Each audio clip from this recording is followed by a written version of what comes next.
Comme ça ta femme a osé te défier. Comme je te l'ai dit, tu me déçois vraiment, cher ami. Tu devrais normalement l'infliger une bonne leçon qu'elle regrettera toute sa vie. Parce que là, tu n'es pas homme chez toi.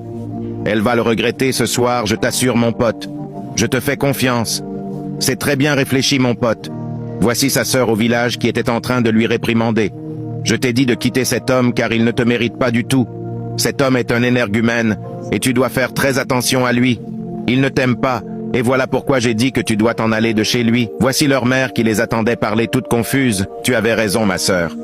J'ai haussé le ton hier chez lui lorsqu'il voulait me frapper en lui disant toutes ses vérités et il était stupéfait que j'ai changé.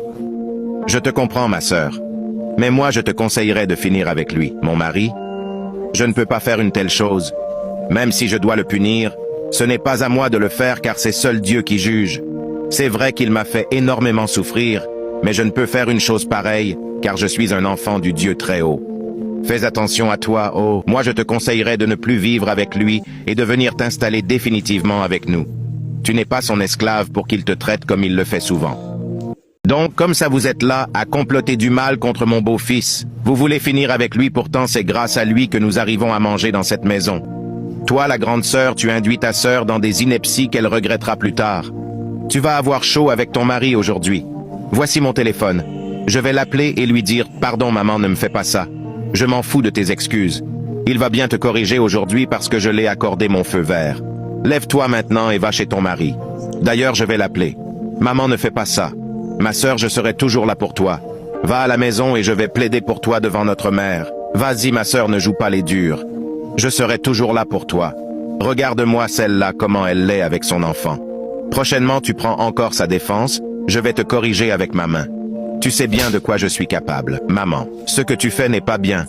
Qu'est-ce que ma sœur va devenir entre ses mains? C'est très méchant de la part de sa mère. Tout cela parce que sa mère aime plutôt l'argent que son beau-fils lui donne. Elle ne savait plus où mettre la tête. Le voici qui visionnait et sa femme est rentrée. Soyez concentrés. Elle partait dans la chambre et il lui demande de s'arrêter. Prends les clés de ma voiture sur cette table. Elle se demandait le pourquoi. Puis elle l'a pris. Va dans la chambre et dépose le bébé et tu vas acheter mes bouteilles de vin. Tu sais bien que je ne sais pas assez conduire la voiture. Dépêche-toi de faire immédiatement comme je te l'ai ordonné. C'est inadmissible. Il le fait parce qu'il a comploté un plan avec son ami pour qu'elle le cogne avec le véhicule. Elle a déposé le bébé puis elle allait faire comme il l'a ordonné. Il est vraiment méchant cet homme qu'elle a épousé. Elle est partie et il a pris son téléphone pour informer son ami. Elle est déjà sortie, joue bien ton rôle. La voici qui est rentrée avec ses vins qu'elle a achetés. Il savait déjà ce qui s'était passé. Elle est allée les déposer au minibar puis elle allait dans la chambre.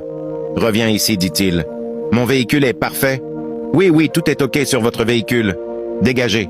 Puis elle est allée dans la chambre. Qu'est-ce que j'ai fait comme ça? Mais qu'est-ce que j'ai fait? Pourquoi je l'ai cogné? Aide-moi, mon Dieu. Voilà que son téléphone a sonné et c'est son ami qui l'appelait. Elle ne savait plus où mettre la tête. Il l'a dit qu'il a fait en sorte qu'elle le cogne. Puis il s'est mis par crier son nom. Oui, monsieur mon mari. Viens ici rapidement. La voilà qui descendait. Qu'est-ce qui s'est passé avec ma voiture? Ce n'est de ma faute. Je ne sais pas comment, mais j'ai percuté un monsieur avec ta voiture. Je ne sais pas ce qui s'est passé, je te dis la vérité. C'est lui qui est venu vers la voiture. On m'a appelé pour m'informer que la personne que tu as cognée vient de mourir sur le champ. Tu dois maintenant faire la prison. Je t'en prie, mon mari, aide-moi. Tu es une meurtrière car tu as fini avec sa vie. Tu dois faire la prison, mademoiselle. Je te promets encore d'être plus fidèle si tu ne me trahis pas. S'il te plaît, aide-moi, mon mari. Je t'assure que je ne suis pour rien et c'est lui qui s'est jeté sur le véhicule. Je peux t'aider si et seulement si tu obéis à toutes mes instructions que vais t'ordonner. Je te le promets que je vais obéir. Je te le promets. Tu dois beaucoup m'obéir et me donner tout le respect du monde. Je te le promets, je vais t'obéir. Et tu dois arrêter de répondre lorsque je te parle. Je vais tout faire comme tu me l'as ordonné. Dégage et va prendre soin de l'enfant. Merci, monsieur mon mari. Merci. Puis elle est partie sans savoir que c'était un coup monté de sa part et de son ami. Il était très ému parce qu'il a réussi son coup. Puis il a appelé son ami pour lui dire que c'est bon. Je vais t'envoyer ton argent comme je l'ai dit. Le lendemain, c'était la fête des pères et elle l'apportait son cadeau. Joyeuse fête de père, monsieur mon mari. Voici ton cadeau que j'ai prévu pour toi, mon cœur. Un cadeau pour moi. Donne-le-moi rapidement. » Il a ouvert le cadeau et était surpris du contenu. « Donc c'est ça que tu m'apportes comme cadeau le jour de la fête des pères ?» Il l'a jeté. « Lorsque je dis que tu es une bonne à rien, tu vas croire que je mens.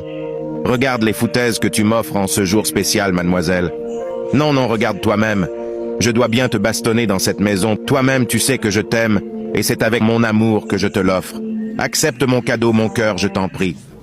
Prends ton vilain cadeau et dégage avec ça devant moi. Dépêche-toi, sinon je vais te frapper ici, tu ne me connais pas. » Elle s'est mise en genoux, puis elle a arrêté sa main et se mettait par prier. « Qu'est-ce que tu fais là? Nous devons prier pour notre amour, mon cœur. Laisse ma main. » Elle décidait alors de prier toute seule. « Seigneur, je te remercie pour le souffle de vie, et merci de me protéger mon enfant et moi, ainsi que mon mari. » Il s'est levé, puis il a pris sa bouteille de vin et s'est en allé dans sa chambre. « Seigneur, restaure mon mari et tout mon foyer de couple, je t'en prie, que ça fait vraiment pleurer. » Elle a fini de prier, puis elle a ouvert ses yeux et était surprise de ne plus revoir son mari. Puis elle est montée directement le rejoindre. « J'ai l'impression que tu es possédé par un esprit mauvais. Comment je suis en train de prier pour notre couple et notre union. Toi tu viens rester dans la chambre et tu bois ton vin. Dis-moi ce que je t'ai fait pour mériter ton mépris. J'en ai marre, tu m'arrêtes ça, hein? Dis-moi ce que ta stupide prière peut changer dans ma vie. Dis-le-moi. Tu es là prier, mais je ne suis pas sûr que tes prières montent là-haut. Laisse-moi te dire que si tu veux déjà commencer tes prières là dans cette maison, tu me méconnaîtras, je te le dis déjà. Je n'ai pas besoin de ton cadeau, va le donner à quelqu'un d'autre et non à moi. » Puis elle est sortie en fondant en larmes. Que c'est méchant de la part de son mari. La voici qui est descendue. Puis elle a pris le cadeau et est allée l'offrir au gardien. Il était choqué de la voir sortir avec un cadeau.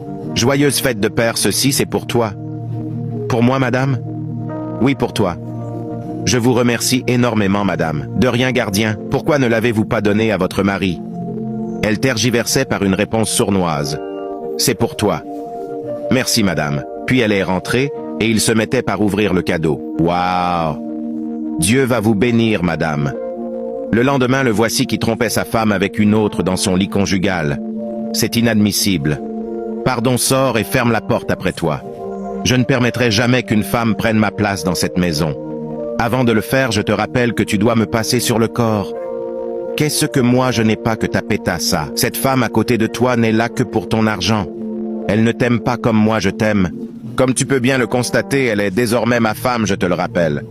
Toi, qu'est-ce que tu sais faire à part manger dans cette maison?